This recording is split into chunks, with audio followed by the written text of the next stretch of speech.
Baldur's Gate 3 might be one of the most important games of the past decade, and that's because after playing 25 hours of the full game and 60 hours of early access, I can say without a doubt this adventure is shaping up to be one of, if not the best RPG I've ever played. The kind of game I always dreamed of, and the sort of experience I always wished someone could pull off, bringing Dungeons and Dragons and all of its freedom and agency to a video game. And while it's not a perfect game, none are, it has a love and essence to it that few studios in history have managed to capture, and most importantly, it's putting the role-playing back in role-playing games.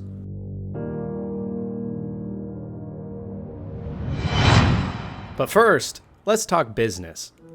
You see, a year ago I had just under 1,000 subscribers on this YouTube channel and was making content more geared to streaming, which I had done to a small amount of people for years for fun in my free time. And within just 1 year after focusing more on videos, we now have over 60,000 subscribers, which means studios are constantly reaching out to me for smaller or medium-sized game reviews. But this is the first time I'm getting to play such a big AAA game so early, and also the first time I will be putting out a review day one for a game on this channel. And considering it might be my most anticipated game this year, and maybe even one of my most anticipated of all time, I can't thank you guys enough for supporting me and giving me the opportunity to do this. And also thanks to Larian for being kind enough to provide a code early. Crazy how much things can change in just 1 year. For this video though, it will be just a first impressions. I only had a couple of days to play through the full game so far, and considering I work full-time as a software engineer as well, I only got to play over the weekend and before and after work. I woke up every day at 4 AM to get this video out on time, so hopefully you guys enjoy. And with a game as big and extensive as Baldur's Gate 3, that isn't nearly enough time to do a full review and analysis that does justice to this game.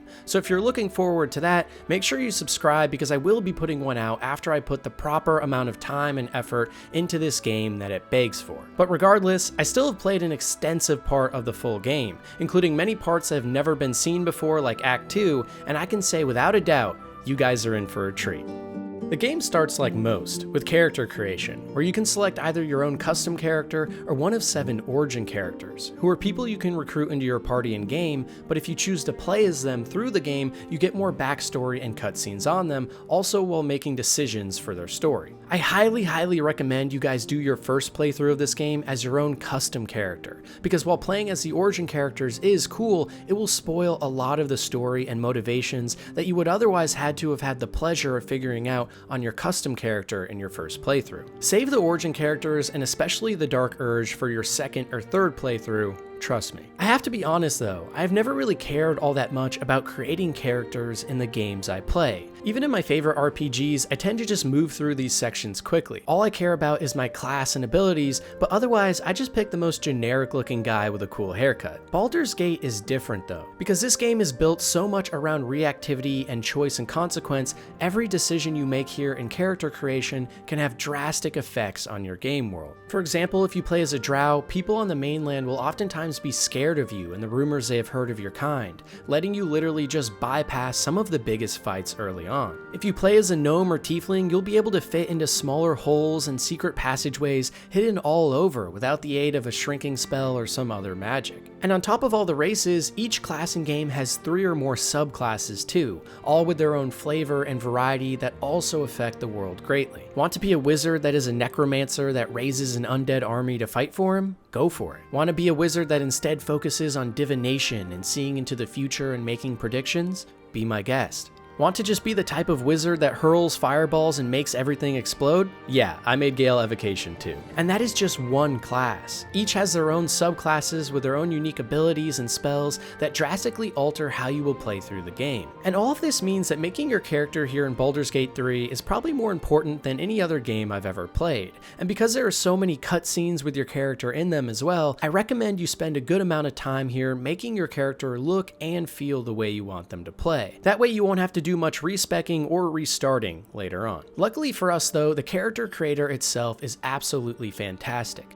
There are tons of choices in face, hair, tattoos, body types, and a wide variety of different choices for each race. For example, on the tieflings you can actually give their horns different colors. On the dwarves you can select from a wide range of glorious beards, or on the dragonborn you can pick what kind of face shapes and colors your reptilian protagonists will have. I spent probably my first hour with this game just finalizing everything I wanted my character to be in character creation, including his backstory and skills, and that's super rare for me.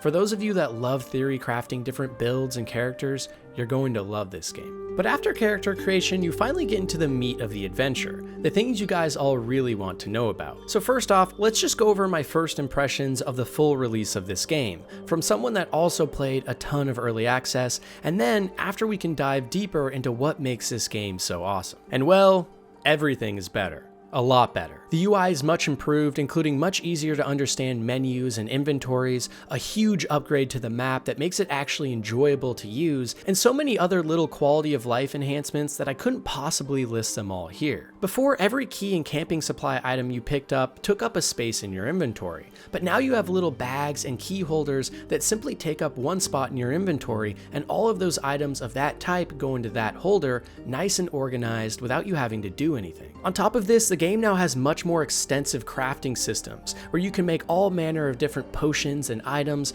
all with materials you keep in your crafting pouch, so it's nice and organized in your inventory as well. Another quality of life improvement example is now when you send items to camp for resting at night, you no longer have to take them out of your stash and bring them over to your sleeping bag to use them. The game simply keeps track of all of your food in the stash. I can't stress enough how much better the game feels with all these little improvements from early access, and for those of you who didn't play the game before, just be thankful that you're getting a much more streamlined layout now, where there's way less time spent trying to manage your inventory full of useless clutter. But it's not just the UI and little tweaks that make the game feel better, it's bigger stuff too. First of all, the graphics are improved. They look really similar to before, but there's a little extra oomph that I can't quite explain that really makes some of the scenes pop, especially if you're on max settings with an HDR monitor like me. On top of this, the game runs great. On my machine, which has a 4090 and 13900K, I was able to run the game well over 100 frames the entire time on max settings with DLSS enabled. There are some small glitches here and there with lighting or dialogue, but nothing that bothered me at all, and I only had one hard crash my entire time playing this game so far, and that's on the press build. Don't take my word for it though, because like I said, I've only played the first parts of this game, and knowing Larian's track record with their last game, Divinity Original Sin 2, the later half could be much buggier and have a lot more issues, but I'm not sure yet. And also, I'm someone who loved Cyberpunk 2077 even on release, so I might not be the best person you want to listen to when it comes to bugs and glitches. They don't bother me as long as the core aspects of a game are great, but I will say, I didn't notice that much when I was playing Baldur's Gate. Another huge improvement in the full release is the fluidity of the game. Moving around and sifting through menus or really anything in motion feels a lot faster and more responsive. Before, sometimes especially during battles, it felt like my character was a semi-truck that I had to maneuver around, but now everything is much snappier and quicker. Combat seems to happen much faster, with enemies taking their turns quicker than before, and animations in general have been sped up, which makes combat and doing anything in game so much less of a chore. Even the autosaves that happen occasionally as you walk around finally are almost instantaneous. The turn-based combat and camera angle in this game is certainly not for everyone, but by making movement and actions happen quicker, I think Larian has done a good job at making a system even fans that were looking for something more traditional, like a third-person action system a la The Witcher, will be happy with. And if you were on the fence about this, I really recommend you give it a shot, because while it's not real-time like some other popular RPGs, being turn-based gives Baldur's Gate the distinct advantage of being very tactical. And with all the spells and different ways you can use them, spending some time each turn to plan out a strategy is super rewarding and fun. I wasn't the biggest fan of turn-based games and RPGs before, but Baldur's Gate has converted me. At least give it a shot. And without spoiling anything, there are some fights later in the game that are so crazy and exciting that really push you to your limits and make the combat early in Act 1 look like child's play. So even if you don't like it at first, give it some time, because as your characters level up and get some more abilities along with your enemies, the combat starts to become utterly captivating. And I can't imagine what the final act will be like now. On top of this too, the further you get into the game, the more and more rare items you find. And some of these have build-defining powers that will completely change how you play play the game and tackle certain situations. One of my biggest complaints about early access was the lack of good or interesting loot that gave me those serotonin highs, but luckily this has been alleviated now in the full release without a doubt, and you will be finding tons of things all over now for each of your characters. Another really great change in the full game is the skill checks. It seems like a lot of them have been made harder in the release version from early access, and I think that's a great update. And that's because in Baldur's Gate, it's all about the dice roll, just like it would be at a D&D table.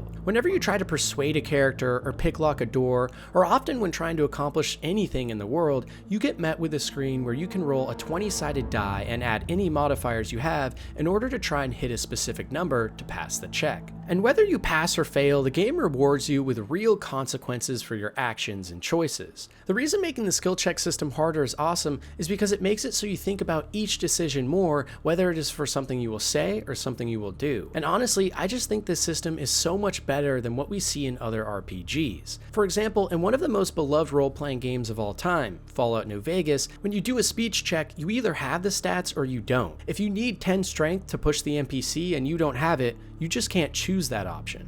But in Baldur's Gate, when you choose an option, it's never a guarantee. There's always the chance the dice will or will not roll in your favor, just like when playing Dungeons and Dragons in real life. And this chaotic approach to decision making is so much more engaging and interesting in my opinion, because it makes you think more about each choice and whether it would be worth the risk and potential failure if it doesn't work. And also, it results in moments where you have critical failures or successes where you roll a 1 or 20 respectively and the check auto fails or succeeds. Stuff like that creates memories in our heads of that time something crazy happened that we least expected. And that kind of experience is so key to what makes Baldur's Gate 3 so amazing, especially with a world that is so reactive to everything you could possibly do. The one downside though of this sort of system is it really promotes save scumming, and I would imagine that the creators behind games like Fallout New Vegas specifically chose their system to limit this problem. Because in Baldur's Gate 3, if I critically fail a super important check and my character dies early on in the game, it's going to be really hard to stop myself from reloading the save to get that person back. All I can say is, I get it. It's hard for me too, but some of the best moments in this game occur when you just trust the dice and let them take you on the journey they will. Try not to reload saves when bad things happen, especially on your first playthrough,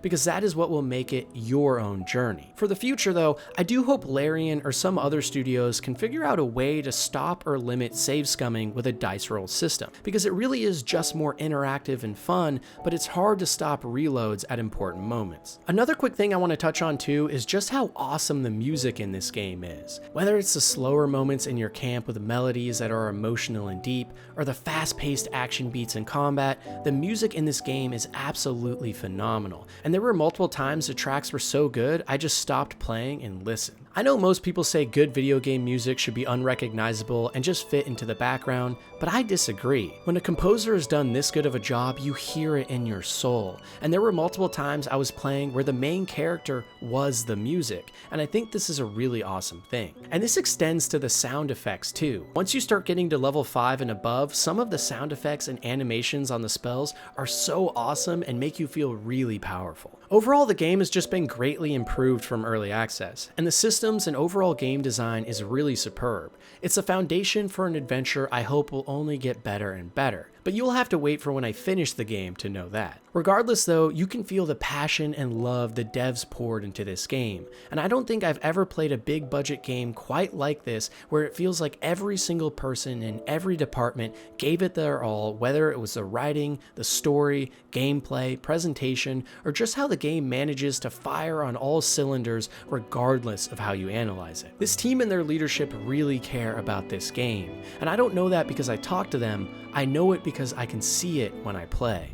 So now let's talk a little bit about the characters and the world, and also the biggest problem I have with this game so far. Because for me, RPGs live and die based on their worlds, companions, and lore. After all, they're the cornerstone of what we remember most about these types of games years later. First of all, Baldur's Gate 3 takes place in a universe called the Forgotten Realms. It's the most popular campaign setting for the Dungeons and Dragons tabletop game, and because of that, it has now decades of extensive and interesting lore to pull from. This isn't just goblins and ogres. There are interdimensional dragon-riding aliens, entirely foreign planes of existence, and a host of gods that terrorize the lands. And throughout Baldur's Gate 3, you get the chance to read tons of different books or talk to lots of different NPCs all over the world, and it's handled so well. You get to hear about remarkable people that you then later meet, or gods of immense power that you can call upon. And everything just feels like it has so much depth and history to it because, well, it does. It's pretty obvious that some of the writers and designers at Larian must be dungeon masters in their real lives because there is a ton of attention paid to this world and the respect it deserves.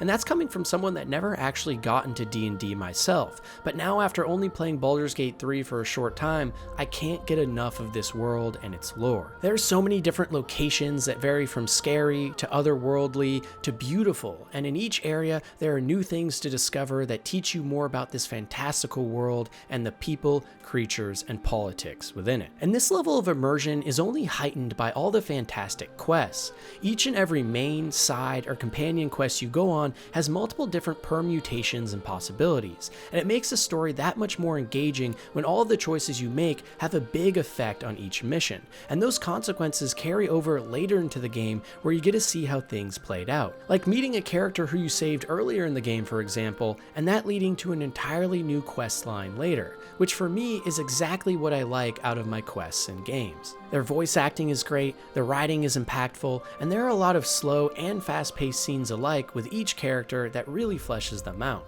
I can't go into much depth here because I don't want to spoil anything, but pretty much every single character you meet and recruit to your party has a very compelling backstory. So much so that I had difficulties picking who I wanted to take with me on adventures because I wanted to know more about everyone. Luckily for us though, even if you don't take your party members out with you into the open world in different areas, you still get to see their story progress back at camp, albeit with lots of missing scenes you would have otherwise gotten had you brought them along. Another nice thing too is oftentimes characters will have things to say about other companions on the team, and their relationship to each other matters almost as much as your relationship to each of them. It makes it feel more like a team effort, and I'm hoping in the later stages of the game we will get even more Avengers level moments with everyone talking and interacting.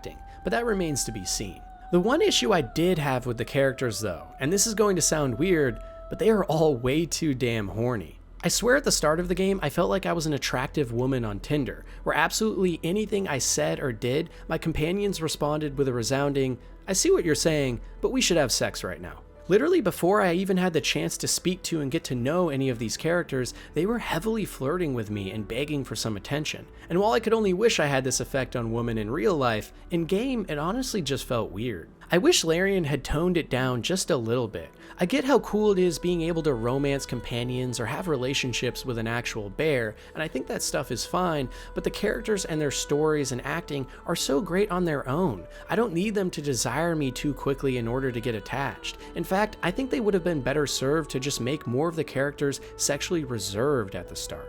Games often have this problem too, where relationships just feel weird and forced at first, and sadly, Baldur's Gate 3 very much has this problem in spades, and even later on the non-stop sexual innuendos can get tiring, even for a young single guy like me. Once you get past that hurdle though, these characters do have some really great moments that shine, and just based on how their arcs are progressing, I would imagine there are going to be some very heartfelt and memorable moments in Act 3. Another part I really enjoyed as well was the main story. It's something I once again basically can't talk about at all here since this is a non-spoiler first impressions, but suffice to say there are some really good twists and turns in here that will keep you engaged the whole way through. And by my estimation, having a great main goal for a game is always crucial, and Larian definitely did a good job here. I can't wait to see how the story progresses into the finale. And while I wish I could talk to you guys about more specific moments and things that happen that are so awesome, I'll have to save that for my full spoiler review when I finally am done with the game.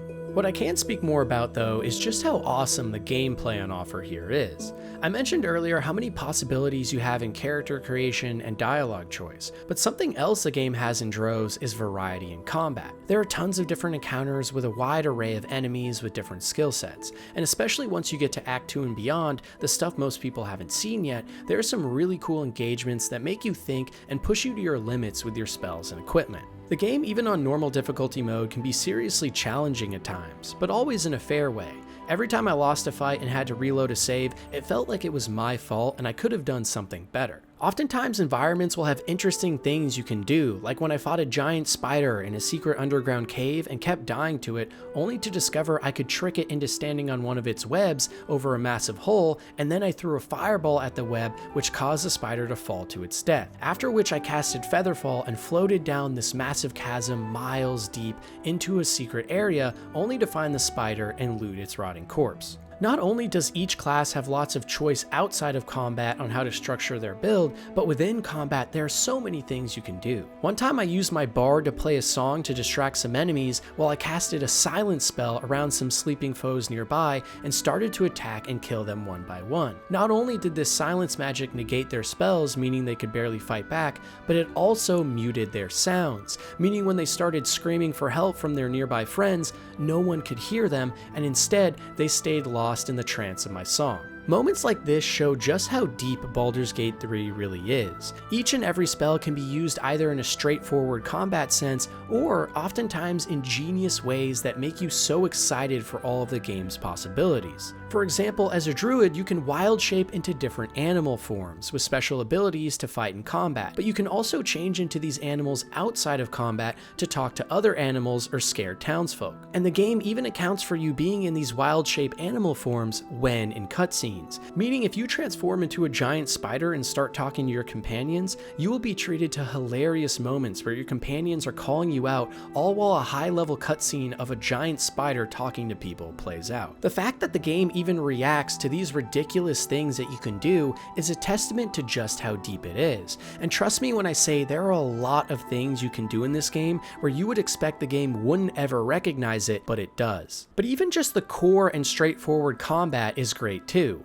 You have endless possibilities at your disposal in how to play. For example, one of my companions was a barbarian who I spec'd into doing high damage with a high amount of strength, and in one fight, an enemy casted a spell that caused me to drop my weapon. So I picked up a nearby chair instead and threw it at them, and because of my high strength, it killed them instantly and turned them into a bloody mess. On my wizard, I grabbed as many damage and movement spells as possible, meaning every turn I was teleporting around the battlefield instantly on top of houses and high ledges and casting massive fireballs that lit the entire arena on fire. The items you get later into the game are really fantastic too, like one I found for my bard called Blazer of Benevolence, which gave me 4 temporary hit points every time I casted Bardic Inspiration, which completely solved my issue with my character being way too squishy since I built him as purely support with no damage or health. And there are a ton of other items that can affect specific spells or classes greatly, meaning you might literally change your entire build on a character because of an item you found that is just that good. I think this is a really great change from early access 2, where most things I found were honestly kind of boring and didn't change much. Once you get to Act 2 and beyond in this game, at times it can almost feel like a Borderlands or Diablo light title, with how much cool loot you will find at vendors with build defining changes. And while I know this isn't exactly faithful to how it works at a D&D table, I think this is a welcome change for a video game that will probably take you well over 100 hours to complete. And as a loot goblin myself, I was so happy to see how much items can change your builds in game. The gist though is that the combat in this game is absolutely fantastic. It's really tactical and rewards player creativity immensely. And that's not even getting into the new tadpole powers you can get after a certain point in the story that can vastly increase the power of your character, but at what cost? Having said all of that though, I imagine for some people they still won't enjoy this combat all that much because of its format and also its difficulty. If you really do just hate turn-based games and how much slower they are than real time, you might struggle getting into this game. But once again, I really do recommend you give it a couple of hours first, because as you get more spells and abilities, the things you can do in combat and the genius solutions you can come up with give you a satisfaction unlike anything else out there. You know how beating a boss in Dark Souls or Elden Ring is satisfying because it takes skill and wit and learning about the boss and encounter to master it? Baldur's Gate 3 has that same sense of satisfaction, but in my opinion on an even greater level because of the turn-based nature, which also adds an extra layer of tactical problem solving along with seemingly infinite out-of-the-box solutions to every engagement that most other players might never think of. However, with all that great power comes a lot of responsibility, and as you play, you're going to need to brush up on the rules and systems in Dungeons & Dragons 5th edition, because oftentimes you'll be fighting monsters you can't even hit or see, and without having a somewhat deep understanding of combat mechanics and how to get around certain situations, or even just basic things like why does my weapon attack keep missing, or how do I create a build that is somewhat competent, without that, it's going to be really hard to get through some of these encounters. Even on normal difficulty, you will struggle early on as a new player, but once you start figuring it out, it really is satisfying. So my biggest tip here is to just stick with it. You are going to fail a lot as a new player if you are one, so just take each loss as a learning experience and get better slowly. Really, the core of what I think makes this game so special though, and what separates it from the pack of a lot of other great RPGs, isn't the story, the characters, or really fun combat and gameplay. We've seen other games that have amazing versions of all of this. The special part about Baldur's Gate 3 is how this world radically realizes anything and everything the player does. To me, video games as a medium are all about player choice and agency, and especially in RPGs, role-playing as a character and having the world react in ways that make sense. And more than any other game I've played,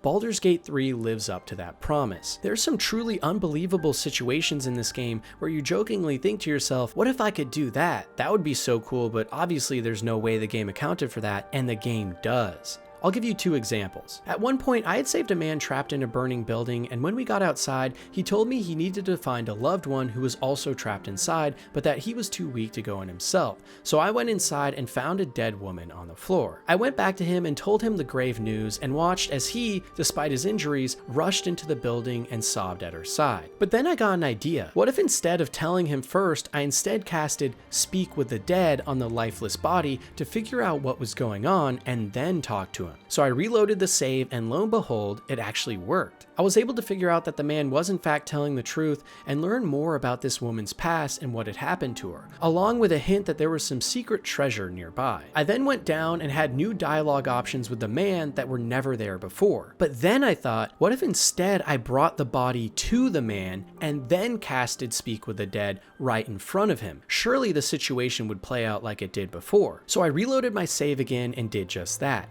But this time when I casted Speak the Dead, because the man was right next to me, he begged me to ask her some questions, and one of them was the location of the treasure which we were seeking, along with some other personal things he wanted to know. Moments like this are astounding and are perfect examples of what make this game great. This is just one really small side quest that you only find in the first place if you're searching around in a location on the edges of the map in the first act. My guess would be almost no players will actually ever even see this, and for those of you that do, you probably won't know there's all these different options. And every single encounter in the game is like this. In fact, entire sections of Act 2 are completely different based on how you go about them. And while I can't speak to it as I haven't beaten the game yet, just based on what I've seen, I think the final act and endings are going to be crazy with the amount of permutations. Another example of how cool this game is that I wanted to touch on is a funnier one. I was on a mission for a colony of plant people in the darkest depths underground, and this mission tasked me with killing some nearby invaders. One of the plant people I talked to said he would aid me on the journey, so he joined the party and had an ability that would actually use spores to raise the dead around us to fight. So after a battle nearby with some large and ferocious creatures, I figured I would use this ability on the large beast to join me in battle, and it worked. A giant zombie skeleton version of what I had just killed rose and joined my team. The really cool moment though came when I had to climb a nearby bundle of vines to get to a high vantage point, and I was worried because I realized my new giant monster friend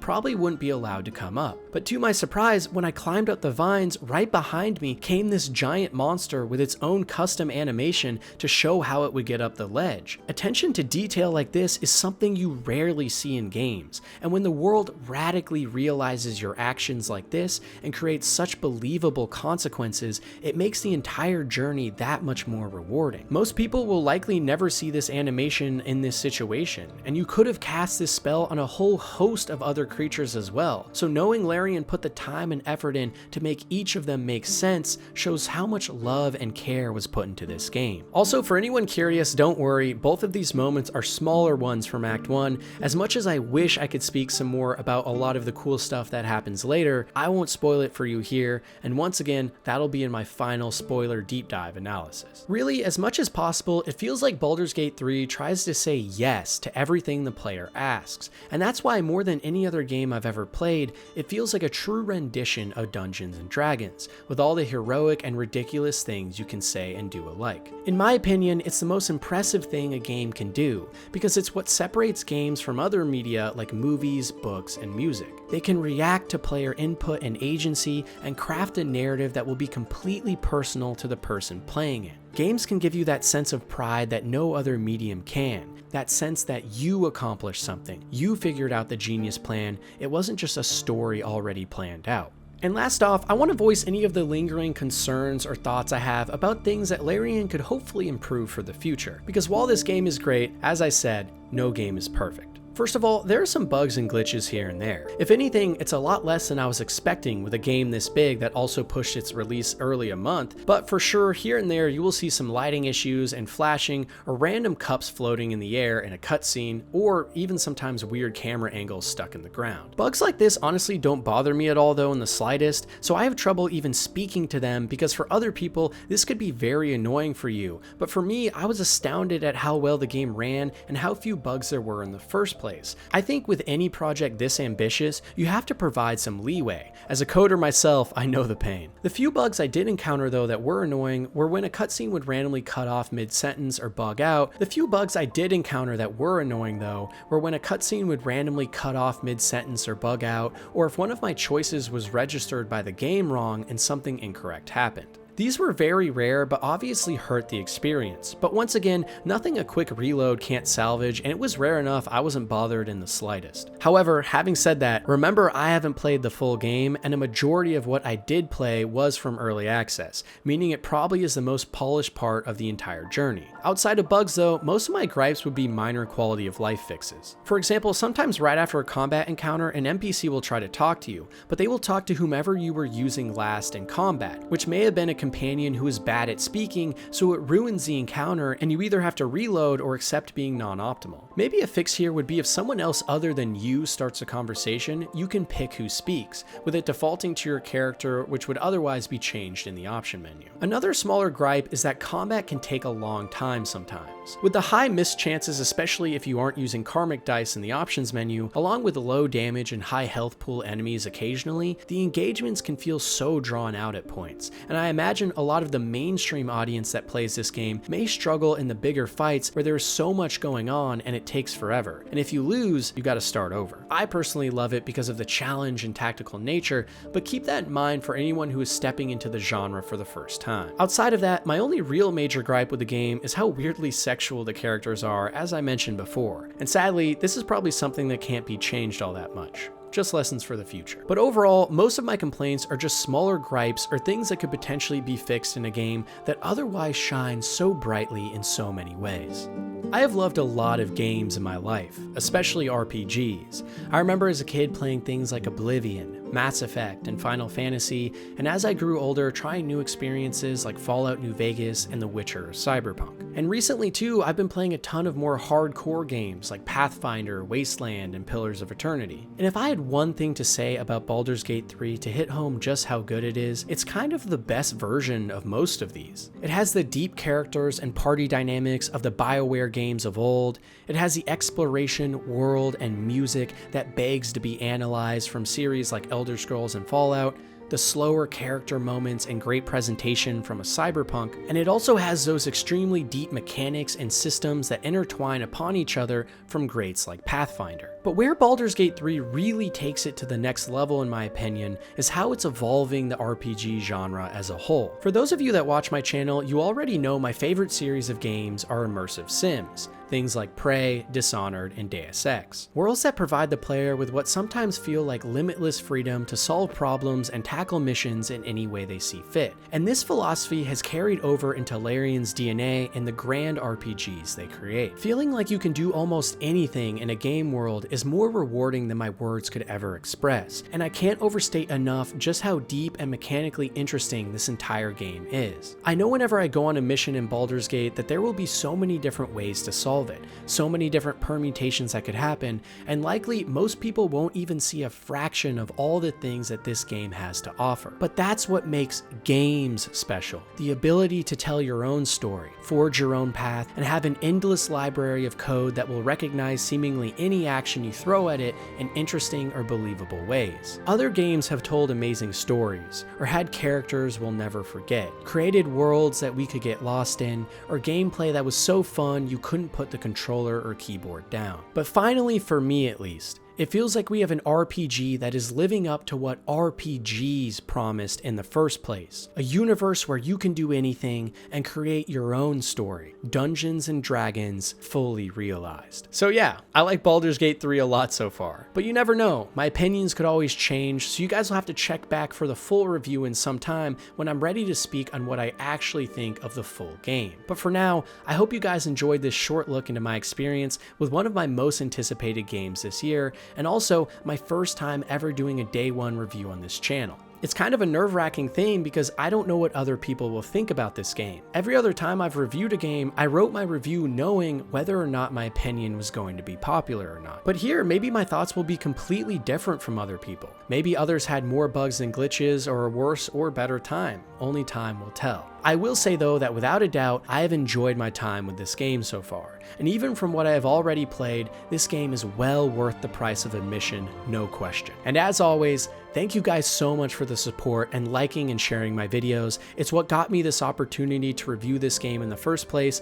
and it's so cool to see how far we've come. Let me know down below your thoughts on Baldur's Gate 3 for those of you who have played, and for those of you who haven't, how'd you guys like my first review? Let me know what to improve and also what you enjoyed, and I'll keep working hard to get better each and every time. So until next time, have a nice day.